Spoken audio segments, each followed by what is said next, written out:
Hi, everyone. Thanks for joining and welcome back to Wall Street Silver. Joining us today is our good friend Rafi Farber from the Endgame Investor. Rafi, it's great to see you. Good to see you guys too. Glad to be back. Rafi, I just watched one of your videos recently, but you were ripping into the Fed really hard, specifically Bill Dudley's comments.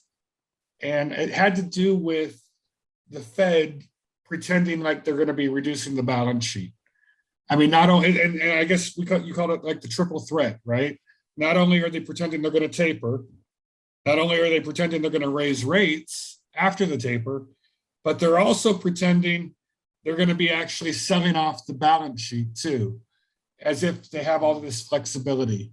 So what was the gist of your comments about Bill Dudley here? Well, Bill Dudley, he's just like the rest of the Fed, except he has a little bit of common sense left. He's not. I don't think he's part of the FOMC anymore. And once you're off the board, you kind of make a little bit more sense because you're not on the PR team anymore. So you can say things that have slight logic to them. But what Bill Dudley was saying was basically that anyone who thinks that this is going to be a taper and done, or this is going to be a very minor interest rate hike cycle, you got another thing coming, basically saying there's going to have to be a lot of rate hikes and the Fed's going to have to do this to chase inflation for a long time. This is just the beginning. That was his point. And you could say that he's right if the Fed really intended to stop consumer price gains in their tracks, like they did in the late 70s and early 1980s. That's what Volcker actually did. He was serious, and he went after the money supply itself. He went after actual inflation of the money supply. He didn't stop it. He didn't try to stop it, but he tried to slow it down to the point where consumer prices would actually stabilize. That was his point. And that's why he brought interest rates up to like 15, 20%.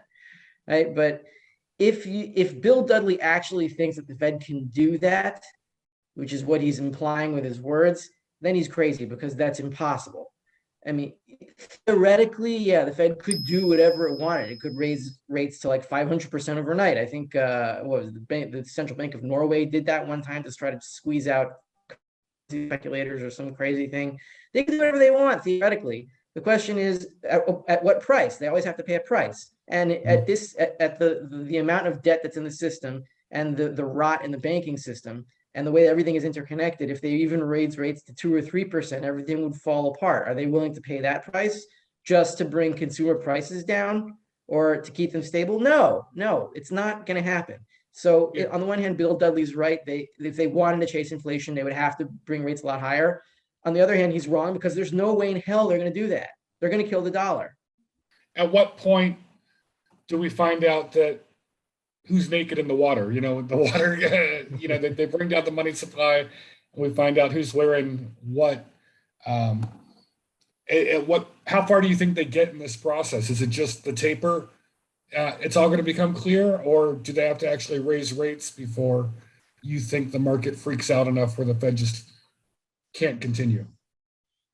I don't know exactly how long it's going to take, but what I can be pretty sure of is it's going to be quicker than it took from the maximum balance sheet after QE3. I think it was like 4.7 trillion. And then they started to push it down a little bit, and then September 2019 happened. So I think what was that? Maybe 3 or 4 years from the beginning of that descent there in 2018. This is when Yellen said it's going to be like watching the paint dry as they slow the balance sheet to run off. So they started to run off the balance sheet there, and then it took, what was it, like 15, 16 months or something until the apocalypse and rates went to 10%, and then they revert. So it's gonna be less time than that, because we're in a much crazier situation now, and everything is much less stable and more dangerous. So how long does it take? Less than it took then, so less than a year, I would say. Yeah, I think all the leverage numbers are just dramatically more out of whack now compared to 2018, and I just think they have so much less flexibility now than they had. Yeah, we're already getting the beginnings of the data coming in. I think yesterday or today, there was more unemployment claims than was expected. We're already starting to see weakness. We're seeing weakness in the bubble stocks. We're seeing weakness in Bitcoin. in the ARK investment, ARK Innovation Fund. That's Kathy Wood's collection of all the crazy bubble stocks that are, inherently worthless, that are all in one convenient ETF to short. That one's already dying.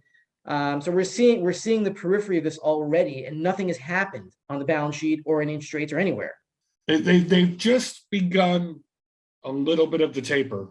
I mean, they were at 120 billion. I think they're at 100 billion now, but they haven't really started the real, deep taper yet. And if you can already see it happening in the 10-year bond has really been spiking, in recent weeks here, up to almost 2%. We're above 180 right now, 1.8. Yeah. And I guess the key thing, and everything is keyed off the 10-year, mortgage rates, everything, it seems to. And it becomes a question of where's the pain point? Is it 2%? Is it 2.5%? Is it 3%? Mm-hmm. And, I don't know. The market will probably tell us eventually. I'm not sure. Yeah, Rafi, there's an explosion in rates from 2-year maturities, and bond investors they're starting to get really nervous. Could this be the match that sets off the hyperinflationary explosion? There is a lot of matches, and any one of them could set it off. But what is happening in rates and bonds is, it's basically like the whole question of, do you think rates are going to go up? And I'm not accusing anyone of stupid questions here. But I'm saying the whole conception of, you could have a central bank come in and buy $120 billion, whatever it is, a month, and then suddenly stop buying $120 billion of whatever it is a month. And then what do you expect is going to happen to the price of that thing that they were buying if they stopped buying? Like, do you think it's going to go down, man? That's a 5-year-old could figure that out. But nobody wants to say it. Because since all real yields are negative, that means anyone who buys this stuff is guaranteed to lose money unless somebody else buys it off of them for an even higher guarantee of even more money loss. And that's what central banks were doing. But now that they're not doing that anymore, anyone who buys this paper is going to have to hope that whatever central bank is going to come back in and buy it for even more of a negative rate. And there's no guarantee that that's going to happen anymore. So who would buy? There's no reason why rates should stay negative at all, and why, if nobody thought that a central bank would step in again, rates should just automatically just zip right back up to positive territory. That raises a really good point. Ever since the Fed's been buying all these bonds since the financial crisis, this is 20 years of the 10-year bond that I have on the screen right now, and the financial crisis. We'll call it around this time frame.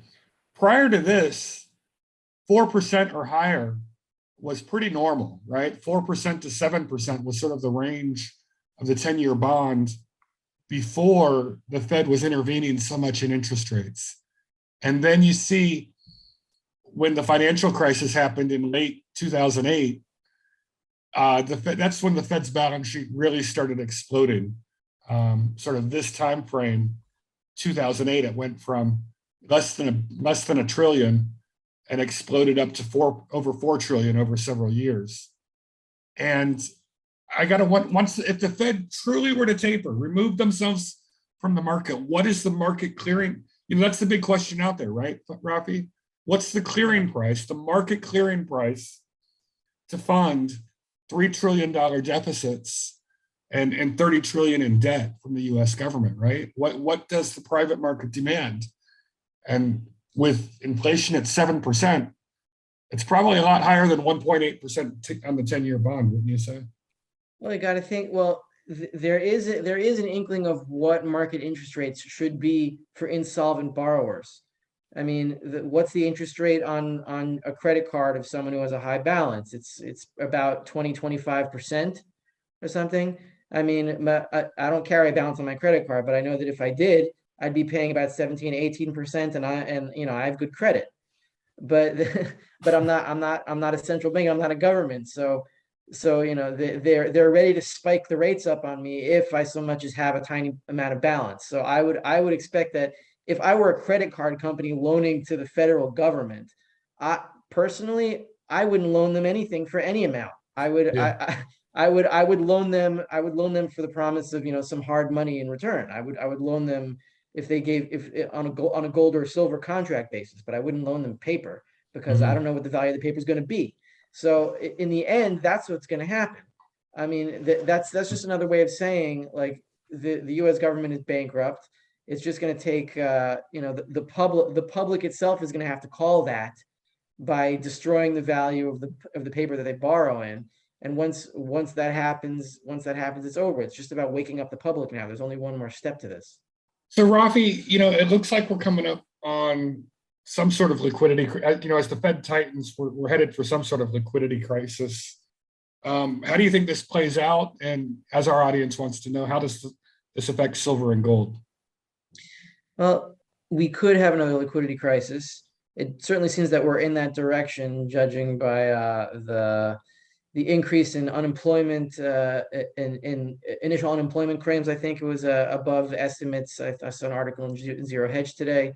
We're seeing bubble stocks start to go south. We're seeing stocks generally start to go south. So we're seeing the beginning inklings of this. When it happened in 2008, right, silver pretty much collapsed very temporarily for a few months. And 2020 was even quicker. It collapsed in 2 weeks, but then it slingshot right back up. So this next liquidity crisis, and it's coming because it happens every time the Fed raises rates, and it happens because not because there's a run to safety or anything, and that everyone thinks the dollar is safe and they want safety. It's not that.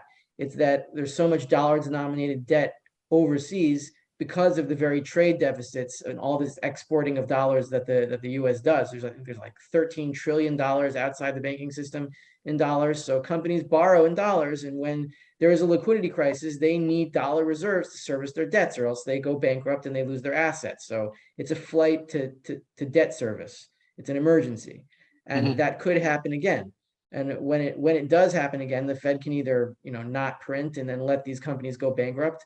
And what happens then? The bankrupt companies no longer need dollars in the dollar tanks, or they could print as much dollars as these companies need and keep interest rates under control that way. And then the purchasing power from a consumer standpoint of the dollar tanks, and and then the dollar dies that way. So either way, the dollar dies. Just the question is, like, in the middle, how much of a dip in other assets are we going to have before the Fed reacts? Last time in March 2020, it was 2 weeks. So we might see that in silver. We might see silver go down some crazy amount for a very temporary time, but it's not guaranteed that it's going to happen. But as silverbacks, you have to understand the possibility of this. It's happened twice before. And if it happens again, you have to be ready for it, and you have to have the ammunition to do your final dip buying, because this is going to be the last one. When the Fed rushes back in to try to rescue from this next liquidity crisis, it's going to be shocking off $5 trillion, $10 trillion of ammunition Whatever it is, flooded into the it's system. going to be bigger than the last one. It's definitely going to be bigger than the last one. And March 2020 was bigger than 2008. 2008 was bigger than anything it did before. It's just going to keep getting bigger and bigger because that's the pattern, and that's how it's always been. That's how it is. They've only got one tool in the toolkit, and that's print. Rafi, thank you very much for joining us. We really appreciate it. The audience loves you, and we'll have you back on in a few months. Love you guys too. Thanks for having me.